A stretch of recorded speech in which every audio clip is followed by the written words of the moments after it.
우리 친정가족은 부모님과 여동생 부부, 그리고 우리 부부가 있습니다. 그런 동생 부부에게는 아들, 그리고 우리 부부에게는 딸이 하나 있습니다. 제부는 우리나라에서 손꼽히는 대기업에 다니고 있었기에 월급도 상당히 많았고 능력도 좋았던지 승진도 빨랐습니다. 그랬기에 동생 부부는 꽤 큰 아파트에 살았는데 결혼 전 제부 부모님이 아파트까지 마련해 주셔서 여유롭게 살고 있습니다. 하지만 그에 비해 우리 남편은 소방 공무원이었고 시부모님이 일찍 돌아가셔서 남편은 어릴 때부터 남편의 큰 댁에서 쭉 살았다고 합니다. 상황이 이랬으니 동생과 저는 모든 것이 다를 수밖에 없었는데요. 친정 부모님에게 용돈 드리는 것부터가 다를 수밖에 없었습니다.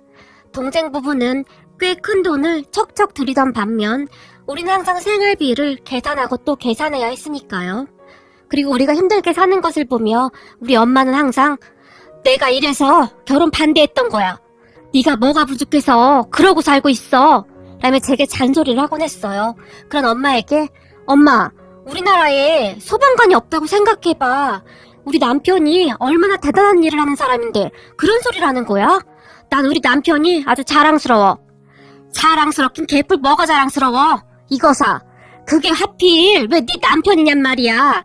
예전에 그 은행 다니던 김군이 너 좋다고 그렇게 쫓아다녔었는데 그런 김군한테는 눈길 한 번 안 주더니 아니 소방관이 뭐야 소방관이. 어쩌다 만나기만 하면 엄마는 항상 잔소리를 멈추지 않았어요. 그리고 그런 엄마를 보던 아빠가 참 잘하는 짓이다. 당신같이 이기적인 사람들 때문에 세상이 개차반이 되는 거야. 아니 내 자식들은 귀하니까 소방관 하면 안 되고 다른 자식들은 해도 된다 뭐 그런 말이야?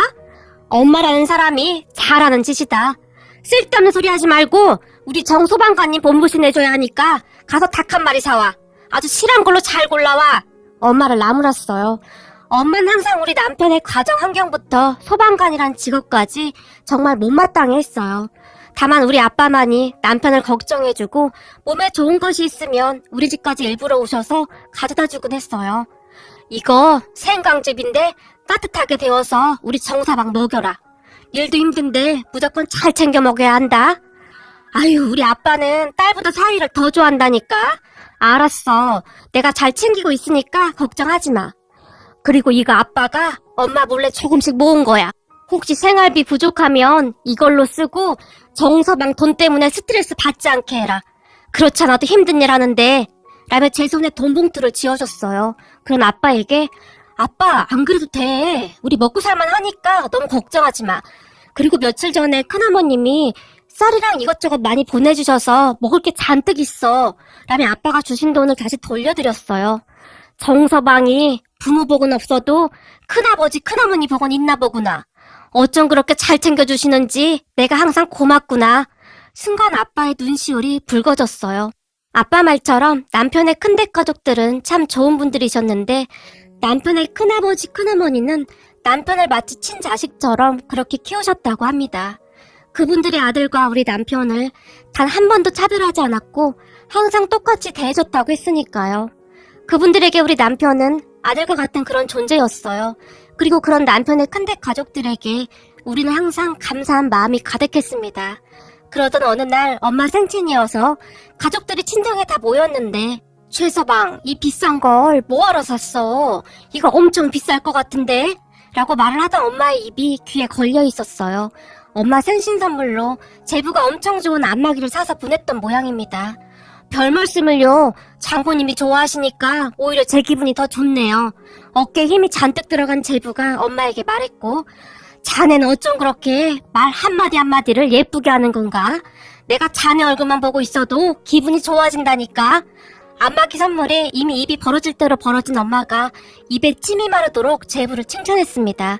그렇게 잠시 후에 우리 남편이 장모님 생신 축하드립니다.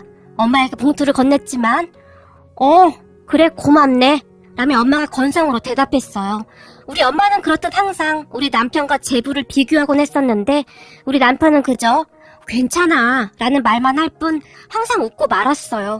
하지만 저는 그런 엄마에게 불만이 쌓여가고 있었기에 되도록이면 친정에 가지 않았어요. 거기다 매사 엄마가 그렇게 행동을 하니 여동생 부부도 우리 남편에게 함부로 하곤 했었는데 여동생 부부는 우리 남편을 아예 없는 사람 취급을 할 정도였어요. 어느 날은 제부가 형님, 저 정말 궁금해서 그러는데요. 소방관은 월급이 어떻게 돼요? 제가 들어보니 엄청 작다고 하던데 그 월급으로 어떻게 생활이 유지되는 거예요? 정말 대단하세요. 우리 남편에게 물었어요. 좀 작긴 하지만 우리 집사람이 살림을 워낙 잘해서 그냥저냥 먹고 살만해. 그 적은 돈을 쪼개서 쓰니까 처형에 제대로 된 옷 한 벌 못 사 입잖아요. 처형 보고 있으면 참 안 돼 보여요. 볼 때마다 맨날 같은 옷만 입잖아요. 그러게, 나도 그 부분은 좀 미안하게 생각하고 있긴 해. 남편이 멋쩍은 듯이 웃고 있었고 옆에 있던 제가 제부를 보며 옷만 번지름하게 입고 다니면 뭐해. 속이 텅텅 빈 강정인데. 진짜 있는 사람들은 그렇게 티내고 다니지도 않아. 그리고 우리 그렇게 못 살지 않아. 큰어머님이 수시로 챙겨주시기도 하고 크게 힘들지 않으니까 제부는 신경 꺼. 에이, 큰아버지 큰어머니가 친부모도 아닌데 그렇게 챙겨주는 게 말이나 돼요? 그러게, 친자식도 아닌데 항상 챙겨주시더라고. 라며 제가 제부를 노려봤어요. 엄마가 그러니 동생 부부도 항상 우리 남편에게 함부로 하곤 했는데 그런 동생 부부가 항상 괘씸할 수밖에 없었어요. 하지만 남편은 그런 가족들을 별 상관도 하지 않았는데 자신이 하는 일에 대해 항상 자부심이 대단할 뿐이었어요. 어느 날은 일을 마치고 돌아온 남편이 화장실에 들어가서 한참 동안 나오지 않았어요. 소방서에서 무슨 일이 있는 날이면 남편은 화장실에 들어가서 오랫동안 나오지 않았는데 아니나 다를까 한참 후에 나온 남편의 눈이 빨갛게 충혈돼 있었어요. 그런 남편을 보며 당신 무슨 일 있었어? 제가 물었고 내가 조금만 더 빨리 갔더라면 그 어르신을 구할 수도 있었는데 근데 내가 너무 늦었어. 그 어르신이 그만.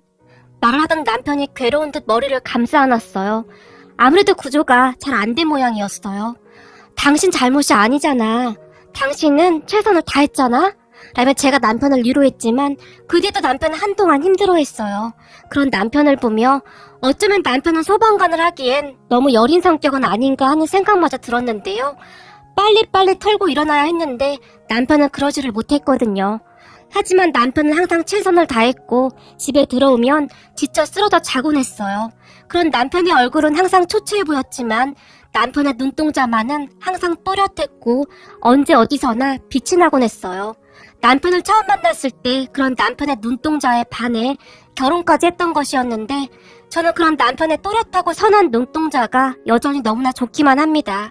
남편은 그 또렷한 눈으로 항상 주변을 둘러보곤 했었는데 어느 날은 남편 흉무에 마트로 쇼핑을 하러 가던 중 어떤 할아버지 한 분이 길을 걷다가 갑자기 쓰러진 적이 있었어요. 그 순간 남편이 제게 119에 신고해! 라고 말을 한 뒤 급히 차에서 내려서 심폐소생술을 했습니다. 그리고 남편 덕분에 잠시 후 쓰러졌던 할아버지의 의식이 돌아왔고 곧 도착한 119 구급차에 태워 보낸 적도 있었어요. 남편은 언제 어디서나 도움이 필요한 사람들을 도왔는데 그런 남편을 보며 도대체 그러한 신념은 어디서 나오는 것일까? 라는 생각이 들었어요. 남편은 항상 몸이 먼저 반응했는데 분명했던 것은 남편은 다른 사람과는 정말 많이 달랐습니다.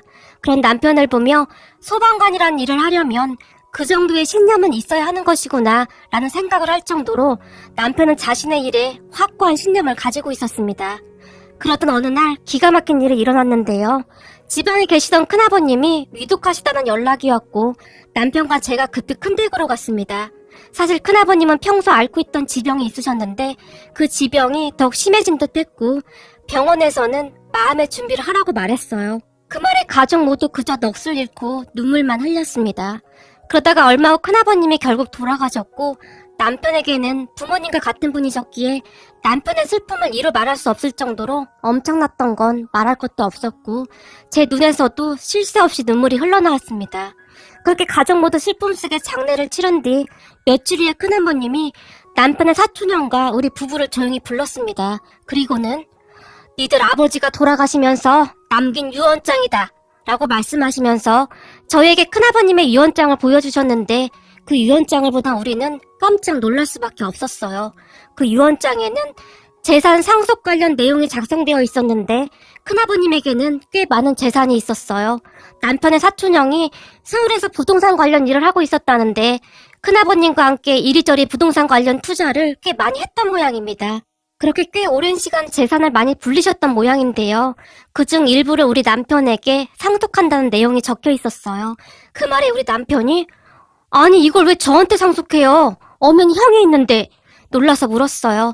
그런 남편을 보면 큰어머님이 누가 너한테 다 상속한대? 둘이 반반씩 상속한다고 적혀있지 않니? 조용히 말했어요. 전 괜찮아요. 제가 무슨 자격으로 이걸 받아요? 제가 친자식도 아니고 그동안 키워주신 것만으로도 감사한데 무슨 유산까지 상속을 받아요? 난 진짜 괜찮아요. 라며 남편이 거절했어요. 네 큰아버지는 너한테 다 주고 싶다고 할 정도였어. 네 아버지가 우리한테 어떻게 했는데? 라고 말을 하던 큰어머님이 뒤를 돌아 눈물을 훔치셨어요. 그리고 잠시 후에 놀랄만한 이야기를 시작하셨는데요.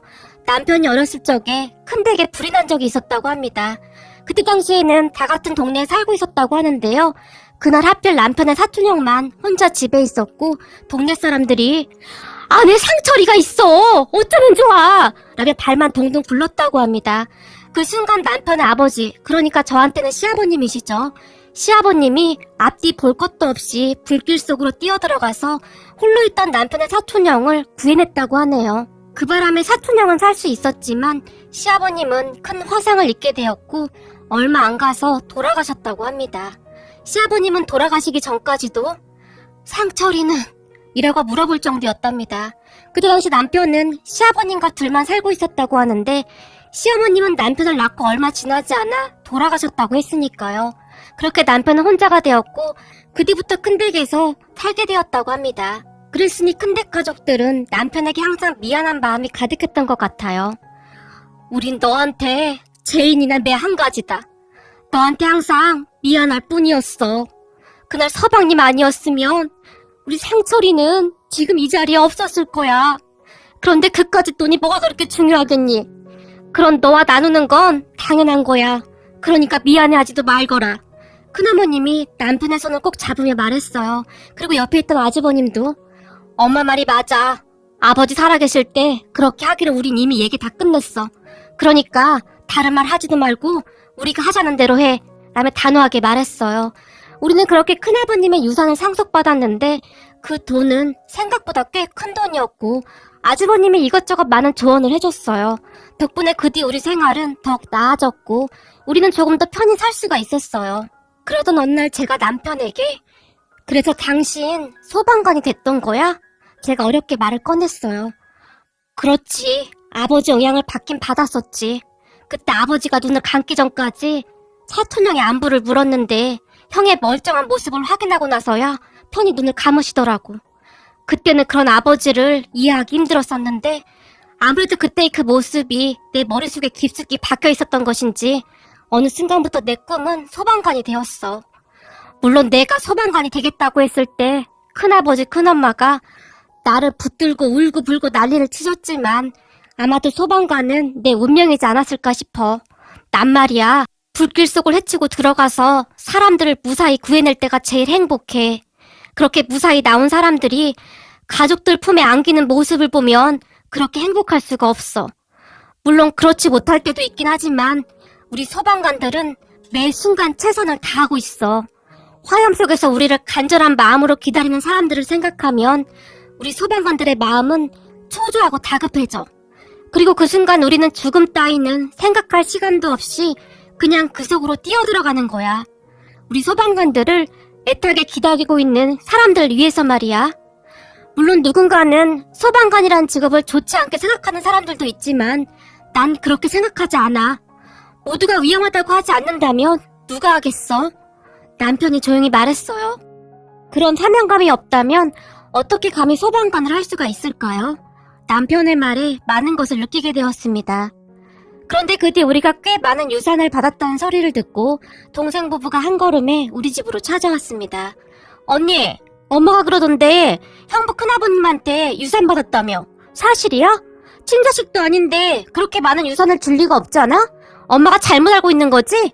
집 안으로 들어서자마자 동생이 제게 따지듯 물었어요. 아니, 맞는데? 우리 큰아버님이 아주버님이랑 네 형부한테 딱 반절씩 나눠주셨어. 근데 그게 뭐가 그렇게 잘못된 거니? 지금 이 시간에 우리 집으로 뛰어올 정도로? 제가 동생 부부를 번갈아 가며 바라보며 물었어요. 그게 도대체 얼만데? 동생이 다시 물었고. 글쎄, 니네 아파트 가격이랑 비교도 안 될걸? 거기다 아주버님이 안전하고 괜찮은 투자처도 알려줘서 거기 투자도 해놔서 아마도 더 괜찮을 거야 라고 말을 하며 제가 제부의 표정을 살폈는데 제부의 표정이 아주 가관도 아니더라고요. 그럼 언니 이제 이사 가는 거야? 글쎄, 현부랑 상의해봐야 하는데 지금 이 정도 평수면 셋이서 사는데 큰 불편한 것도 없는데 굳이 갈 필요가 있나? 라고 말하던 순간 동생 부부의 표정이 어두워져 있었는데요. 특히나 제부의 표정은 아주 씹은 듯한 그런 표정이었어요. 아니, 친자식도 아닌데 어떻게 그런 유산을 줄 수가 있지? 뭔가 잘못된 거 아니에요? 잘 알아보신 거 맞냐고요? 혹시 사기 그런 거 아니에요? 제부가 흥분까지 제게 물었어요. 그런 제부를 보며 뭐 눈에는 뭐만 보인다고 세상 사람들이 다 제부 같은 줄 아나? 제부, 돈 좀 있다고 사람 깔보고 그러는 거 아니야. 왜? 우리 남편 소방관이라고 그렇게 깔보더니 이제는 우리 남편이 좀 달라 보이나? 제가 제부를 노려보며 말했어요. 처형, 돈 좀 생겼다고 이제 말도 막 하시네요? 그러게, 나도 돈이 생기니까 어깨에 힘이 들어가네. 그러니까 앞으로 한 번만 더 우리 남편한테 막말하면 가만 안 있을 테니까 그런 줄 알아. 그리고 둘 다 그만 나가. 라며 제가 그 둘을 밖으로 내보냈어요. 그렇게 쫓겨나다시피 한 동생 부부가 씩씩거리면서 돌아갔는데요. 그런 동생 부부를 보는데 참 어이가 없더라고요. 거기다 더 어이가 없었던 것은 그 뒤 우리 엄마도 완전히 변했는데요. 며칠 후에는 몸에 좋다는 음식을 잔뜩 해서 우리 집에 왔는데 우리 정서방 힘든 일 하는데 잘 먹어야 하지 않겠니? 사위사랑은 장물하잖니. 그래서 내가 몸에 좋은 음식 좀 해왔다. 라며 엄마가 식탁 위에 음식들을 내려놓았어요. 엄마가 언제부터 정서방을 그렇게 신경 썼다고 그런 말을 해? 그동안 정서방한테 그렇게 모질게 해놓고는 이제 와서 왜 이러는 거야? 다 필요 없으니까 가지고 가. 엄마가 안 그래도 이미 몸에 좋은 거 잘 먹고 있으니까. 그동안 남편에게 모진말이라는 모진말은 다 해놓고 이제 와서 갑자기 돌변한 엄마를 보며 사실 정이 떨어지기까지 했어요. 엄마가 정성껏 준비해왔는데 뭐 그렇게 말을 해야 하는 거니? 왜? 내가 막말하니까 엄마도 기분 나빠? 엄마, 근데 말이야. 난 엄마가 정서방한테 한 거 반에 반도 안 했는데 지금 이게 기분 나쁘다는 거야? 정서방은 그동안 그 막말을 어떻게 참았을까나? 라며 제가 비아냥거렸어요. 그리고 그런 제 말을 듣던 엄마가 이게 보자 하니까 돈 좀 생겼다고 유세인가 본데 애미한테 말하는 뻔세하고는 이거 사. 내가 나 혼자 잘 살자고 그랬어? 엄마가 제게 화를 내더니 쌩하고 나가버렸어요. 그런 엄마를 보며 저는 그저 바라만 보고 있었습니다. 사실 그동안 엄마가 우리 남편한테 몹쓸 말을 참 많이 했었고 저도 처음에는 이해하려고 했지만 어느 순간 너무 심한 막말도 서슴지 않고 했거든요. 그 뒤 우리는 친정에 자주 가지 않았는데 어느 날 남편이 장모님이 당신 생각해서 그런 건데 너무 그러지 마. 자식 가진 부모 입장에서야 다 그런 거 아니겠어? 라고 말했지만 그동안 그 모진 수모를 겪으면서도 그냥 웃고 말았던 남편을 보니 더욱 마음이 아팠고 남편의 말을 들은 척도 하지 않았어요. 그러던 어느 날 남편이 우리 아빠와 저를 데리고 어딘가로 향했어요. 어디 가는 건가? 아빠가 물었지만 가보시면 알게 될 겁니다. 이제 다 와갑니다. 라며 남편이 빙그레 웃을 뿐이었어요. 그렇게 잠시 후에 남편은 자동차 판매소로 들어갔고 장인어른, 나중에 돈 벌면 장인어른께 꼭 사드려야지 하고 차 한 대 받은 게 있습니다. 장인어른 차가 너무 오래돼서 걱정됐었거든요. 라며 우리 아빠에게 새 차를 선물했어요. 아니네. 자네 돈 생겼다고 이렇게 막 돈 쓰고 다니면 안 되네. 됐어. 그만 나가세. 라며 아빠가 나가려고 했지만 이미 다 계약했습니다. 라며 남편이 말했어요. 아니 자네 이런 쓸데없는 짓은 왜 하는 건가? 순간 아빠가 남편을 나무랐지만 그동안 장인어른이 제게 어떻게 해주셨는데요. 저 사실 부모도 없었고 그랬는데 장인어른 항상 저를 따뜻하게 감싸주셨잖아요. 항상 감사했어요. 제가 언젠가는 꼭 사드리고 싶었는데 조금 빨라진 것 뿐입니다. 라며 아빠를 보며 활짝 웃었어요. 아니 뭘 이런 걸 다. 라며 아빠가 미처 말을 잇지 못했지만 아빠도 싫은 기색은 아닌 듯 했어요. 그리고 잠시 후 남편이 아빠에게 꽤 좋은 차를 사줬다는 것을 알게 된 엄마가 단단히 삐쳐서는 그래 잘 먹고 잘 살아라 라며 제게 화풀이를 했지만 우리 잘 먹고 잘 살게 라며 제가 전화를 끊어버렸어요. 그런 저를 보며 남편이 장모님한테 너무 그러지 마 라며 말렸지만 알았어. 근데 당분간은 나도 마음이 안 갈 것 같아. 그러니까 그냥 내버려둬. 남편의 말을 그냥 무시해버렸어요. 그뒤 동생 부부는 우리와 아예 연락도 안 하고 지내고 있는데 둘이서 맨날 지지고 볶고 난리도 아니라고 하네요. 참 그게 뭐라고 우리에게 갑자기 돈이 많이 생겼다고 하니까 배가 아파 미치겠나 봅니다. 그리고 우리 남편은 지금도 열심히 소방관 일을 하고 있습니다. 물론 하루하루 힘든 일이지만 최선을 다하는 모습을 보며 우리 남편이 그렇게 자랑스러울 수가 없어요.